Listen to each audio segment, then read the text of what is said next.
طغى هذا الحادث على بدء هذه القمة الأفريقية التي كانت قد بدأت الصباح اليوم. فحتى قبل بدء هذه القمة كان من المفترض أن يتم اتخاذ قرار بشأن تجريد إسرائيل من صفتها كمراقب داخل الاتحاد الأفريقي.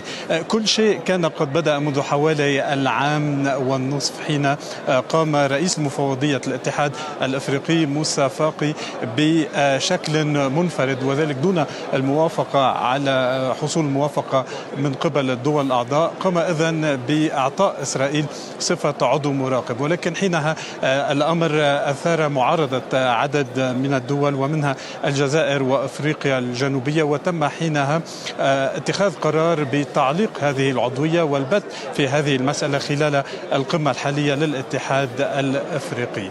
عندما بدأت هذه القمة كان من المفترض وجهت دعوة للسفير الإسرائيلي للمشاركة في هذه القمة، إلا أنها سحبت بعد ذلك. وعندما أتت إذن الدبلوماسية الإسرائيلية للدخول إلى القاعة تم طردها من إذن مقر الاتحاد الأفريقي. التقينا منذ قليل بالوفد الفلسطيني المشارك في القمة الأفريقية، وتحدثنا إلى وزير الخارجية الفلسطيني رياض المالكي الذي اعتبر بأن ما حدث اليوم يطوي نهائيا إمكانية وصفحة إمكانية انضمام إسرائيل إلى الاتحاد الأفريقي. فلنستمع إلى ما قاله.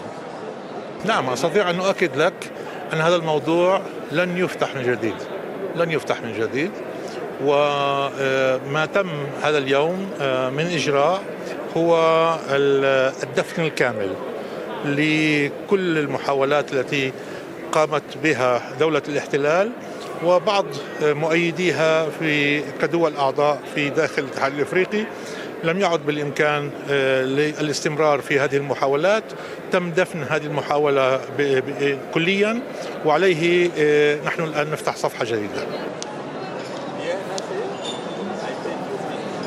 بالنسبة للجانب الفلسطيني كان هناك تناقض واضح خلال هذا اليوم بين مشهدين: مشهد قيام رئيس الوزراء الفلسطيني بإلقاء كلمة في مستهل الجلسة الافتتاحية للاتحاد الأفريقي وحصوله على ترحيب من قبل الدول الأعضاء، ومشهد طرد الدبلوماسية الإسرائيلية، وذلك يظهر بالنسبة للوفد أو للجانب الفلسطيني تأييد الدول الأفريقية للقضية الفلسطينية.